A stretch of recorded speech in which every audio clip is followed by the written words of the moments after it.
What's up guys, welcome back to my YouTube channel, Xman Co. Today we're making a beautiful lamb crown roast.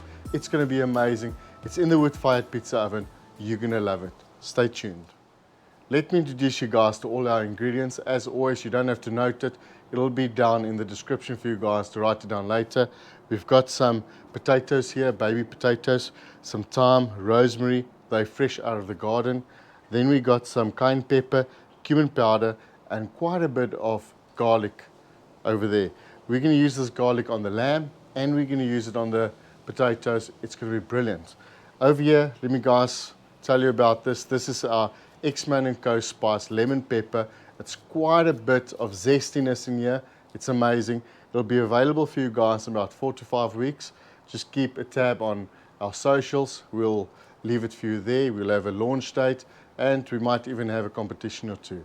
With that said, let's get straight into this cook.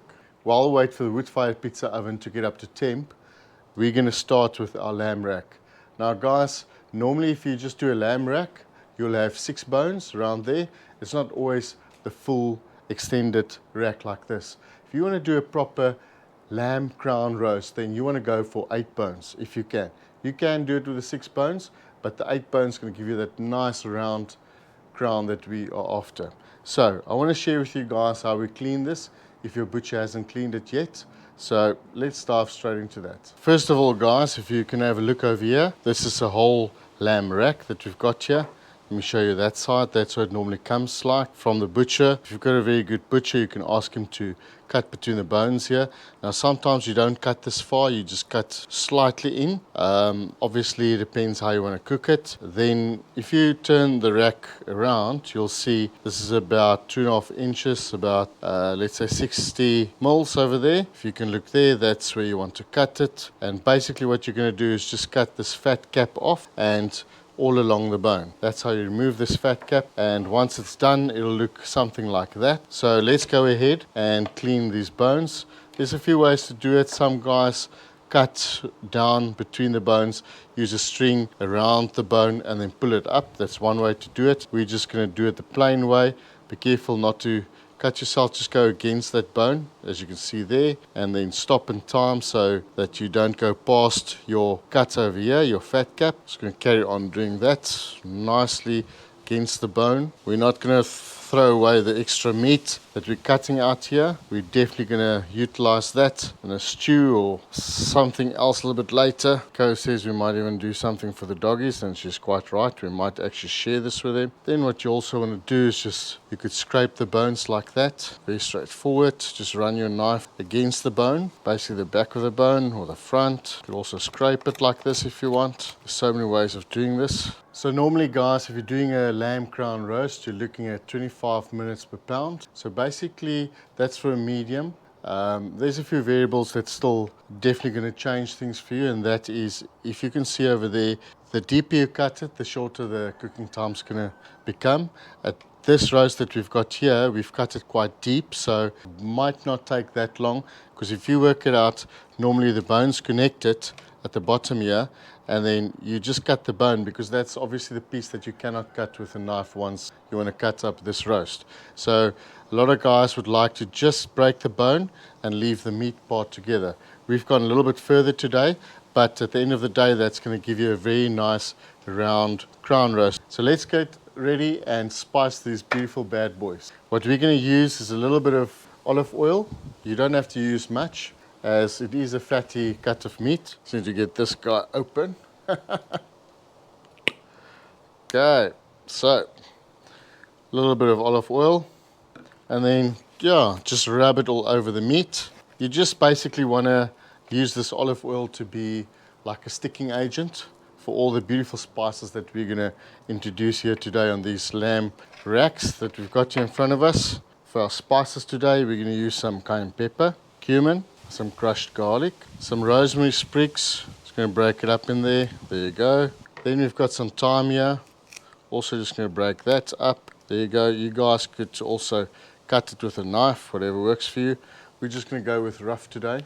Fantastic. Then we're just going to mix all of that. Right, so what we're going to do, take some of that spices we just mixed, rub it on there. There you go. You're going to see we're going to use our lemon pepper spice as well. This is just the base. So there you go, make sure it gets all in there. Some garlic as well, beautiful. What we do to the one side, we do to the other. Get it in between there. As I said before, it might look a bit dry now, but you don't want to add too much oil. It is a fatty cut. The oil will come later. Then it's time for our lemon pepper spice. Just going to throw it all over the lamb.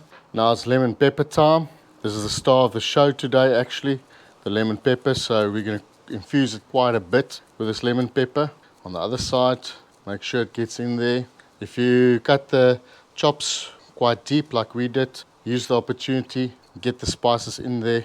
I can tell you guys one thing, the zestiness on this Xman Co Lemon Pepper is amazing. So you can smell the lemon. It's almost like we just opened up the lemons right in front of us right now, and we're busy cutting it up. The next thing we want to do is take these two beautiful racks of lamb and then make a crown out of it. Now guys, you could just jump at it, make a circle. The way we found is the best is using something circular like a cup or even a bowl like what we have here. You never know what size to use, and therefore we've got two different sizes here. Depends on the size of your rack of lamb.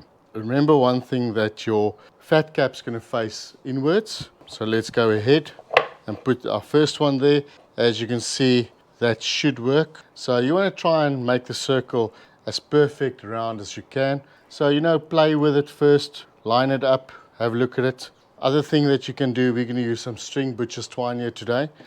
Some guys use a butcher's needle and then take these two parts here right at the end and then just connect them, maybe at the bottom and the top. Some oaks even use these bones on top to connect. Then if you're going to do this for a very special occasion, you want to go all out 5-star. A lot of guys cut at the bottom here as well.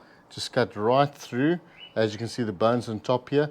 And right here you make a slit and then also tie down there. You don't have to do that. Normally you could use the bone as it is over here and just tie around there as well. Now that we've got the two ends together, there's so many ways you can do it. Let's finish tying up this beautiful crown roast. Right guys, there you have it. There's your perfect crown. So many things you can do with this lamb crown roast. You could use the middle to put one big potato, some veggies.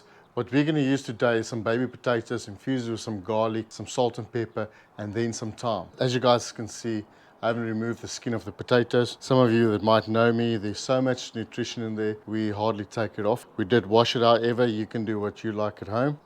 What we do need to do, without diving into your fingers, let's make some cuts into the potatoes.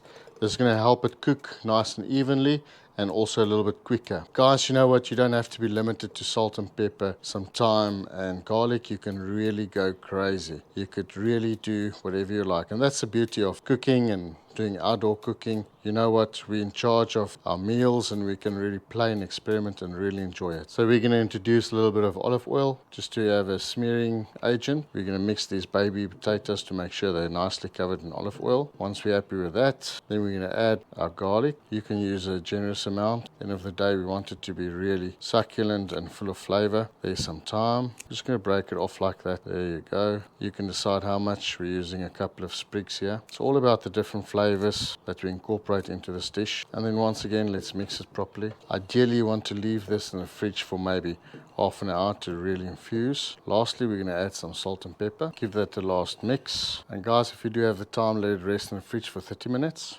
Then it's time to add all our baby potatoes. Get them in there. Oh, it looks fantastic. Looks like we just made it with the amount of potatoes we have here. Get all of those juices in there as well. There you go. Beautiful. Guys, that looks absolutely divine. Once our baby potatoes are inside, in the middle of this beautiful lamb crown roast that we got here, it's time to cover these bones. You could leave them out, but you know what? It's never a beautiful sight if they're black once the rest is nicely cooked. So I've got some tin foil, aluminium foil. So basically what we're going to do is just wrap them around these bones, just so they protect the bone. Now that all the bones are covered in foil, basically what you want to do is add some more lemon pepper. So we're going to go ahead and do that. Going to put it all around the edges. Make sure we have enough. There you go. Now, boys and girls, this bad boy is ready for the oven. Let's go. We've got our oven at about 170 degrees Celsius. It's perfect. You can go to 180. You could even go to 160. It's just going to vary with the time. We're looking at about 2 hours for this bad boy. So we're going to check up in about an hour and a half just to see what it looks like. We might in between turn it around because remember it's a pizza oven. We've got a bit of a dead spot right here where the door is. Other than that, enjoy. We'll see you guys in a bit. It's been an hour and a half and I think this beautiful lamb crown roast is going to be ready. It's been an hour and a half in the wood-fired pizza oven and now it's time to taste these bad boys. But before we do that, we're going to give it 5 minutes to rest.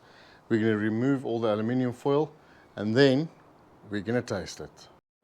I'm so excited. This crown can literally give food for 6 to 8 to even 10 people depending on how much you are prepared to share.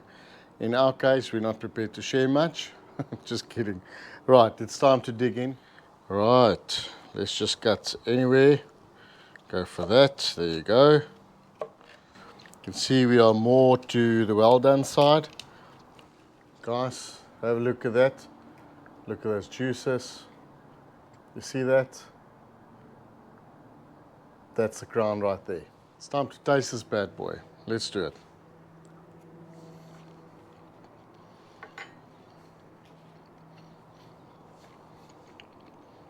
Wow.